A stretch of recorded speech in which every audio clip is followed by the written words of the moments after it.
Hello everyone, welcome back to Nascent Toy Collector presented by Infinite Collectibles. I am Adam Martin, the Nascent Toy Collector, and before I jump into this awesome figure that I have for us today, let me just say, please take a second to hit like, hit subscribe to tune in for all of my toy collecting adventures. Also, I want to say a huge thank you to everyone that's been subscribing to the show. You guys are awesome. I'm trying to plan some kind of maybe giveaway at 300 subscribers, something like that. I don't know. Maybe we can figure something out. You guys hit me up in the comments. Tell me if you got any ideas. And, well, today it's bstaxn Krang. And I'm excited about this one. Now, this isn't the body, but this is another one that I'm really pumped about. So let's just jump into this bad boy.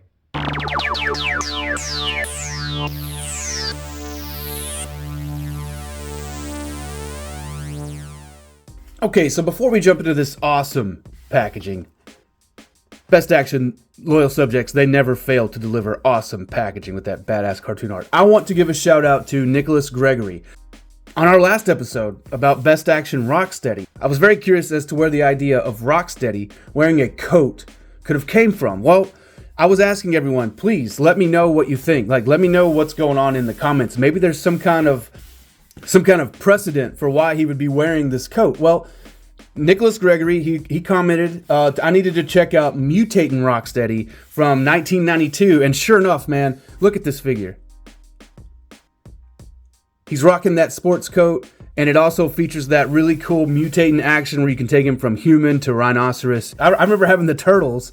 I remember thinking that they're really, I mean, they look really bad. Going back and looking, the way their front legs go out in front, or the way their back legs become their front legs, and then they slide those little baby back legs out of them. I don't know. Those are some really busted ass figures. And I want to say just thank you, Nicholas, for correcting me, or not, I mean, maybe not correcting me, but thank you for cluing me in to where they could have possibly come up with that idea. I appreciate it. Thumbs up. Now let's take a look at this bstaxn by Loyal Subjects. Krang in the Bubble Walker.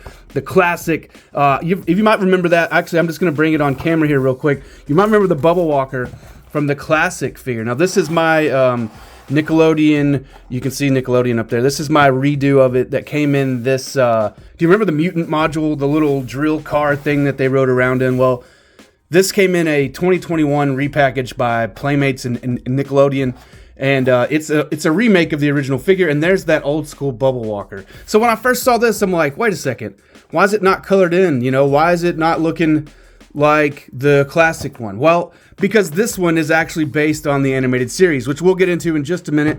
But yeah, overall presentation of the box, I mean, you get the best features, the best articulation, and the best assortment right there. We get the Nickelodeon TMNT classic logo there. Awesome cartoon artwork of Krang. Wonderful window box packaging here. They are definitely not worried about how much plastic they're generating. Turning it to the back, well, actually, let's go to the side first. Look at that. Badass. I think that is straight out of the cartoon. That is straight up from the 87 animated series right there, where Krang clones himself, which we'll talk about here in a little bit. Great picture on the side of the box. On the back, you get a digital render of the figure. I don't know why they don't just give you a real picture of the figure. I guess it's easier to just take a digital render. And then we get everything that's included, and I'm really pumped about this little three-wheeled chair thing that he always slid around. It's like a little stool that he always slid around on. I love seeing that. I'm not gonna lie. There's the Krang story, the powerful warlord from Dimension X. We get some legal stuff. Warning: don't eat this. Legal stuff on the bottom there. We got the barcode for anyone interested in that. And yeah, you know what? Let's tear into this guy. There's that awesome clam I'm always talking about from bstaxn. Holds everything in tight there without those stupid little straps. My God, I hate these things. They litter my entire room here where I'm looking at these. My entire studio is littered with these little shitty straps that always strap everything in. But yeah, love the clam. Really nice. There it is. You just pull the lid right away from it, and out everything comes. So there he is out of the package with all of his accessories. Now, I did bring out the Android body and the other so I could kind of compare the two, since they are both from the bstaxn Loyal Subjects line here. First of all, let's look at the accessories. And man, like I said, I love the inclusion of his little stool with the wheels. You know, he would roll around the Technodrome before he got his body built. And even when he just, when he was chilling, just not in his body, he was always hanging out on this little stand. I love the inclusion of that. I know it was included in the Super 7 remake of the original 88 figure. I don't know where else it may have been included in the original toy line. I don't even know if it was. Let's take a look at the brain itself. Krang himself, look at him, man. This is a wonderful sculpt. It really captures it. The look of Krang, I do believe. I like it. No wash or anything, just very cartoony. You know, you've got just the very bulbous brain, and his arms, they are articulated. They do rotate. They do have little hinges in there, so you can rotate them, or you can, you know, manipulate them around and have him doing his, you know, shredder things, stuff that he does. Now, let's compare that with this sculpt. This is the sculpt out of the Android body. Very cool.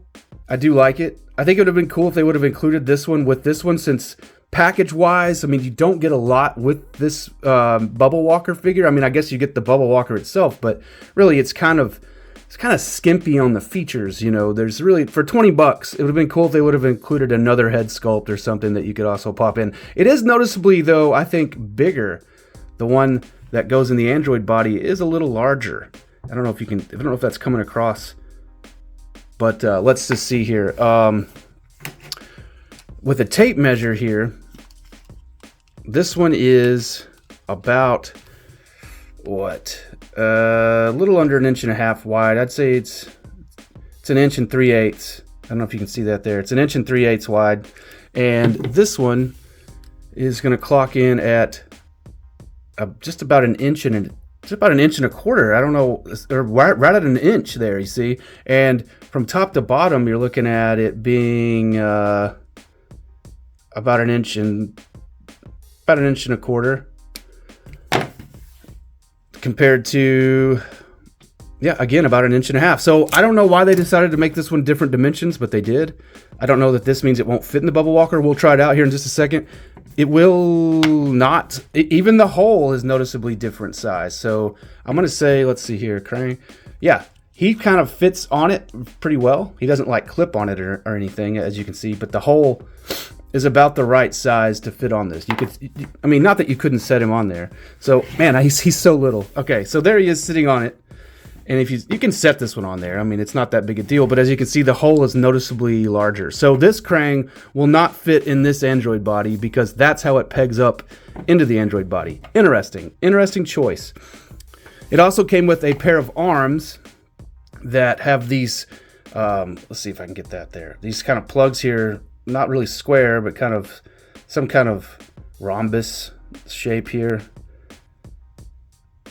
And they are for plugging into the Bubble Walker, which I'm going to go ahead and just do that now. Let's see. Nope. See that? Oh, come on. Stand up, buddy. All right, let's see here. This one looks like they might even be specific. Looks like this one may go here. Yep. And this one is going to go here. All right, so there they are, plugged into the Bubble Walker. Very nice, very cool, very cool. Like I mentioned earlier, this version of the Bubble Walker is straight out of the cartoon. And that episode where Krang decides to clone himself is hilarious. I don't remember what season it was in, but it's a great episode where he clones himself, and of course, every clone version of him is a different color, like orange and blue and blah blah blah, and they have different colored walkers. There's a green one, you know, and they actually mutate and grow into full-sized whatever Krang's supposed to be. Somehow his latent genes are turned off. I know the episode probably explains how, but it's just funny to me. They go ahead and grow up, and then of course they turn on him. And you know, Krang had to clone himself because everyone around him's an idiot, including Shredder and Bebop and Rocksteady. So I'm just gonna pop these arms out really quick. You guys can see how they work. They just stab right in there. You got the little hole and you got the little peg there. And then I'm gonna put him in the Bubble Walker. And yeah, see, he just fits right in there. You just clamp him down. He doesn't really like stay, as you can see. He kind of rattles around, but yeah, man. He looks cool, though. I mean, that's a nice looking walker. Let's just take a look at it. It's very well sculpted. It has a lot of details to it. It's articulated. We've got like a knee articulation. Nothing about the feet move or anything, the little feet, toes. It's going to move here and here at the knee. And yeah, I think that's about it. But, you know, what do you expect, right? It does. The arms don't move once you plug them in. They have these pegs. You can see the holes, how they're made. They have a groove in them so that the arms stay a certain way in them. So they don't move once you plug them in. And then there's really nothing else going on. Now it does have some pretty cool like clear plastic here. Let me move this body. It keeps wanting to focus back there. So it has this clear plastic here, and you can see some nice paint detail. It is a cool like silver. I don't know if that's coming across. It is very metallic looking. I love the hoses. And, if you look at the side picture art there, it looks very much like this Walker. Very similar. It's got the hosing and stuff like straight out of the cartoon. The little vent here, or I guess this is the speaker for him to talk, and then you've got like this ventilation down here, which is way more cartoon accurate than even this picture is. All around, I think it's a really nice looking. Like I said, the paint is nice. You got little red dots, and you got this, venting and all this stuff, hoses and everything. So yeah, for $20, I mean, it skimps on accessories, I would say, just because that's it. I mean, that's all you're getting with it. But it is a very nice looking Krang. Now, you've already seen him. I'm gonna go ahead and set. You know what? I'm just gonna set this one right here. So you've already seen him with the Android body. Damn it! Sit up there. There's the Android body.